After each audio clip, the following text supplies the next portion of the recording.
Hi folks, and welcome back to the channel. Do you have a portable Dyson vacuum cleaner like this one, which may not be working properly? Perhaps it's not sucking correctly, or maybe like this one, it's pulsing and smells a little bit like smoke when it's running? Well, then this is the video for you, because today we're going to show you how to fully clean this Dyson vacuum cleaner and get it back to operating normally. So let's get into it. So as you can see, this is actually a Dyson V8 portable vacuum cleaner that we have here today, which is faulty.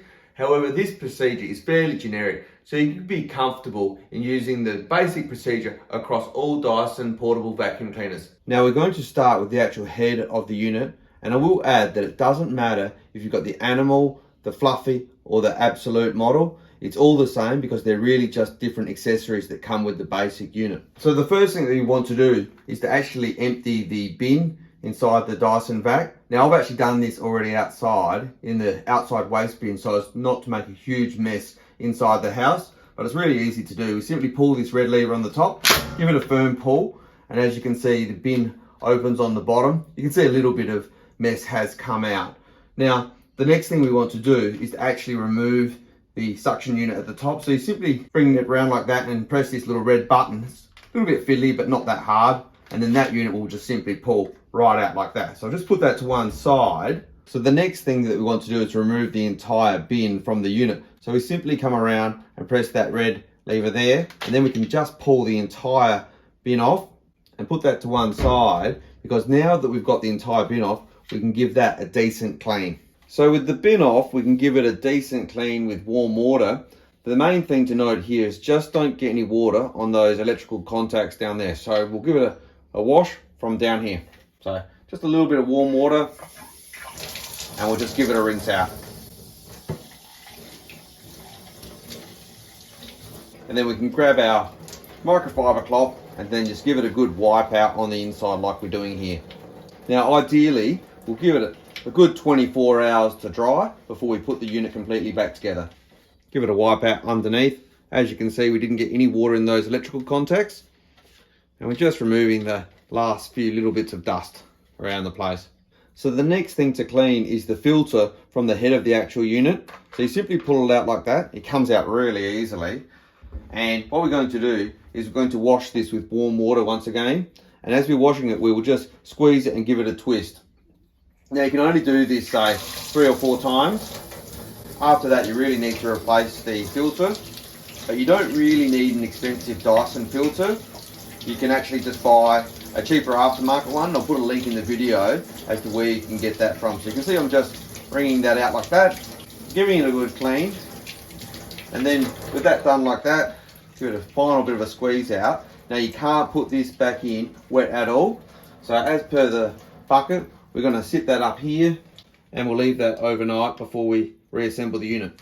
So the next thing we're going to clean is the filter on the back of the unit. Now this comes off really easily. We simply rotate it anti-clockwise, and as you can see, it comes off. Now you can see in there's a filter. Now this is also designed to be washed with warm water. So we simply just give it a really good rinse out under the warm water, just like this, and then we'll put that back on the shelf with the other pieces to dry overnight before we actually put the unit back together. So with the unit disassembled, this is all we're actually left with. So we're just going to use a paintbrush now just to brush around and just get rid of any dust. We certainly don't want to get this anywhere near the water or our wet microfiber cloth, because this is the motor and don't want to get water in there. I'll just brush that down just like that. Importantly, around this side where we've got the main seal, we'll just give it a bit of a brush around there, make sure that seal is nice and clean, and then we are done with that piece. So then we want to clean the head. Now there's a couple of different attachments that come with the different models, but they're all basically the same. You'll find there's slots to disassemble them. Some of them have a piece along here with an extra slot that you can disassemble, but you can either use a screwdriver or a small bit of money. I think a money works best so you don't mess up the plastic. Just put that in the slot like that, and as you can see, that piece just pops out straight away, and then we can remove the inside. Now with that removed there like that, we can just give that a warm rinse under some warm water, and then just put that up on our shelf with everything else to dry. For the rest of the head, we just use our brush to give that a bit of a brush out. I don't recommend putting this under water at all. but just use our brush just like this. And you can see there's some rather large pieces coming out of this one. So it's well and truly overdue for a decent clean. We'll just get the last of that out. You can see that coming out now. So all of this is going to make a huge difference to the operating of this Dyson handheld vacuum. So then the final thing to clean is actually this unit here. Now Dyson don't recommend getting this wet at all. So we're just going to use a couple of brushes. Now really we're just going to brush off around the surface, and there is a fair bit of dust that can accumulate inside. So what we're going to do is just going to pull this rubber seal off here, off the outside. It's a little bit tight, but just give it a pull. So then we can get right up inside there with a small brush, and we can just get all of that dust. Give it a good bang. You can see it's getting out. So get right in there and get all of that out so it's nice and clean. You can see we're getting a little bit out of there. And when we're happy with that, we'll just grab our big brush. We'll just brush around the outside. Once again, but taking care, we're not going to get anything wet.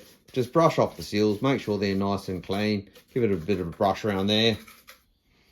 Give it another tap. You can see there's a little bit more coming out. And then we can just pop this seal back on, just like this.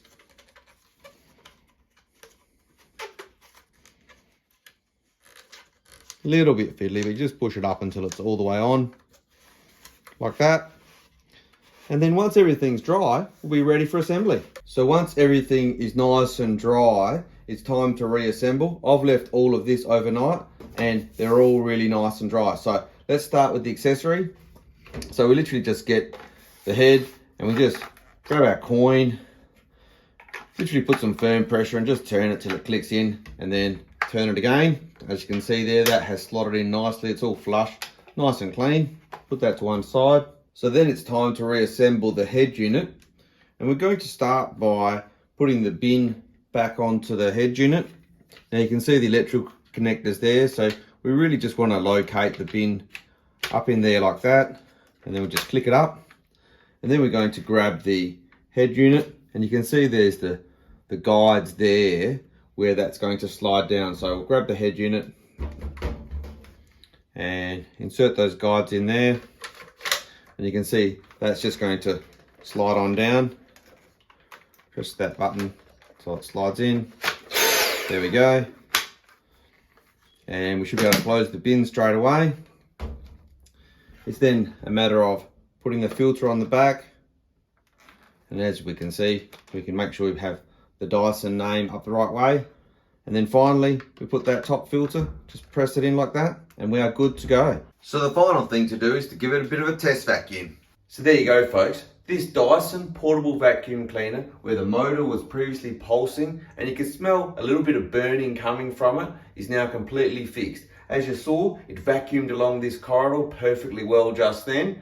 And all we've really done is given it a thorough clean. So if you've liked this video, do give it a like, and in the future if you're interested in DIY maintenance around the home or on vehicles, then do subscribe to the channel. But until next time, have a good evening.